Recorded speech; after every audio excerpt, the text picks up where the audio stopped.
বৈজ্ঞানিক সংখ্যা ও প্রকাশ এটা একটা টপিক। বৈজ্ঞানিক সংখ্যা, সংখ্যার বৈজ্ঞানিক সংখ্যা বা আদর্শ রূপ a into 10 to the power n। এখানে a into 10 to the power n আমরা যদি এখানে দেখি যে সংখ্যার বৈজ্ঞানিক সংখ্যা কেন লাগবে, কি কারণে প্রকাশ করবে, সেটা একটা গুরুত্বপূর্ণ বিষয়।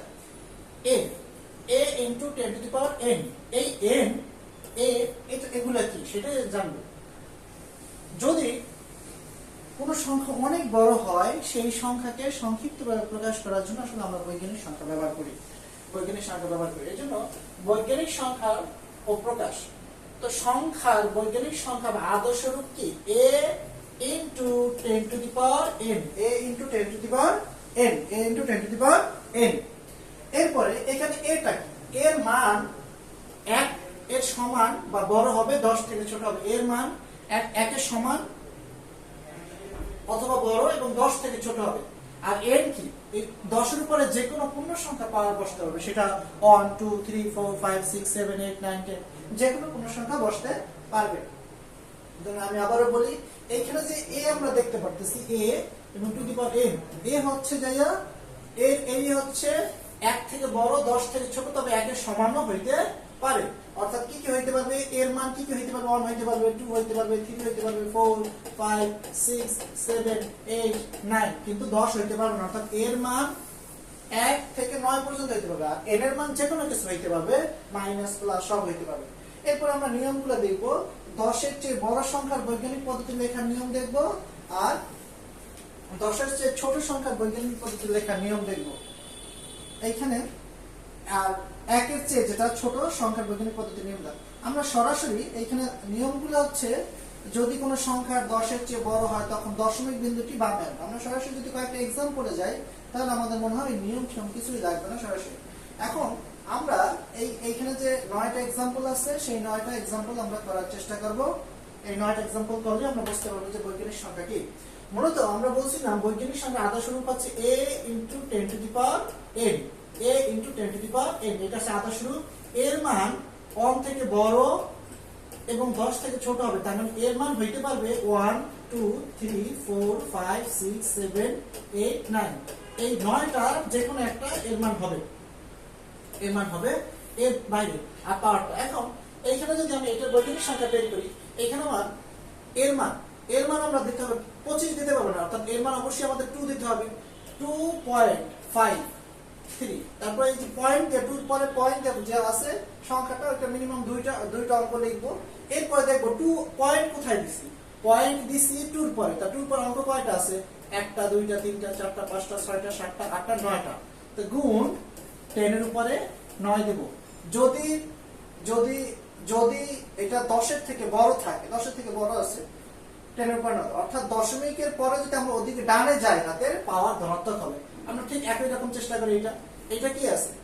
5.52, কারণ এই যে দশমিকের আগে যেটা হবে বা এই মানটা অবশ্যই 1 থেকে বড় এবং 10 থেকে ছোট এর মধ্যে হইতে পারে 1 point something, 2 point something, 3 point something, 4 point something, 5 point something, 6 7 8 9 point something ইত্যাদি। এখানে গুণ 10 দিব। যেহেতু 5 এর পরে দশমিক দিছি, 5 এর পরে দেখবো কয়টা আছে, 1টা 2টা 3টা 4টা 5টা 6টা 7টা 8টা 9টা 10টা 11টা 12 13, অর্থাৎ পাওয়ার দেব 13।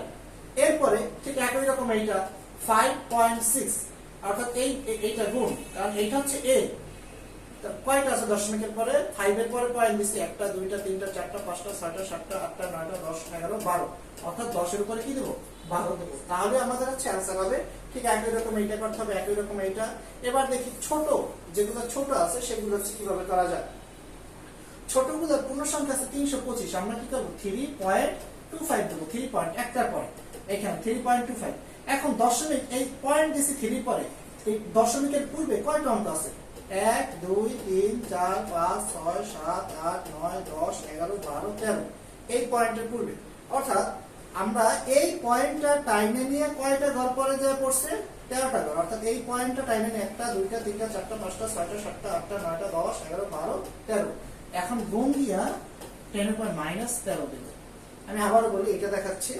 এখানে আমার পূর্ণ সংখ্যা আছে এখানে 544, তো আমরা কি দেখব? 5.445। এই মানটা 10 এর থেকে ছোট হবে। তো এই দশমিকটা কোথায় যায় পড়ছে? এই 5 এর পরে যে পড়ছে আছে কয়টা, একটা দুইটা তিনটা চারটা, অর্থাৎ গুণ 10 ইনভার্স 4। এইটার ক্ষেত্রে কি হবে, এটার ক্ষেত্রে হবে 2.35। এই পয়েন্টটা কার পরে যায় পড়ছে, 2 এর পরে, তো এদিক থেকে একটা দুইটা তিন ঘর পরে যায় পড়ছে ইনটু 10 ইনভার্স 3।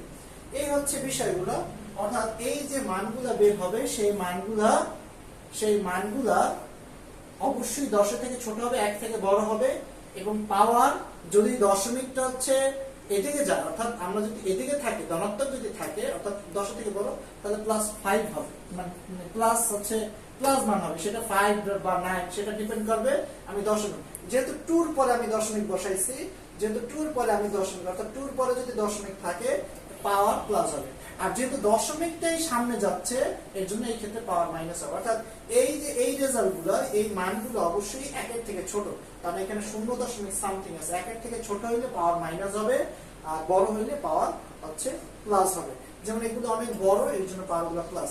এই জিনিসগুলো এখানে বলছে, তবু ক্লাসে করছো, আর বিস্তারিত জানতে হবে। এখানে শর্ত হচ্ছে যে এই শর্তটা খুব ইম্পর্টেন্ট, এই শর্তটা, এবং 10 এর চেয়ে বড় হলে, আমি আরেকবার তোমার খাতায় দেখে নাও, এটা 10 এর চেয়ে বড় সংখ্যা বৈজ্ঞানিক পদ্ধতি লেখার নিয়ম হচ্ছে, যদি কোনো সংখ্যা 10 এর চেয়ে বড় হয় তখন দশমিক বিন্দুটি বামে আসবে, এবং যেই কয় ঘর বামে আসবে ঠিক তত সমান ধনাত্মক সংখ্যা 10 এর পাওয়ার হবে। যেমন এইখানে হচ্ছে ওই যে যদি কোনো সংখ্যা 10 এর চেয়ে বড় হয়, এতটুকু শর্ত, এই সংখ্যাটা 10 এর চেয়ে বড়। এরপরে দশমিক বিন্দুটা, এখন এই সংখ্যায় দশমিক বিন্দু কোথায়, আমরা জানি দশমিক বিন্দু যদি না থাকে তাহলে শেষে আছে, মনে করে নিতে হবে। দশমিক বিন্দুটি বামে আসবে, দশমিক বিন্দুটি কি আসবে, এইখান থেকে এইখানে আসবে, বামে এসে কি 3 পরে দশমিক হবে, 3 পরে দশমিক। এই দশমিক বিন্দুটি কয় ঘর বামে আসলো, এইখানে আইসা পড়ছে দশমিক বিন্দু, 1 ঘর 2 ঘর 3 ঘর 4 ঘর 5 ঘর 6 ঘর, অর্থাৎ বামে আসবে, এবং যেই কয় ঘর বামে আসবে ঠিক তত সমান ধনাত্মক সংখ্যা 10 এর উপরে পাওয়ার হবে। যেহেতু 6 ঘর বামে আসছে এর জন্য ধনাত্মক হয়েছে। আবার ঠিক একই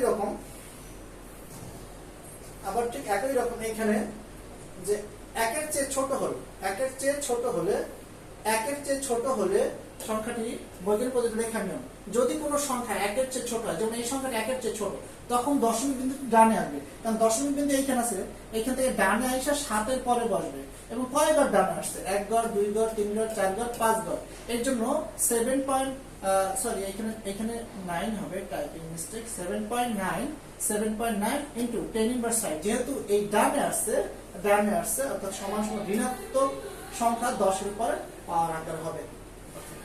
ধন্যবাদ তোমাদের সকলকে।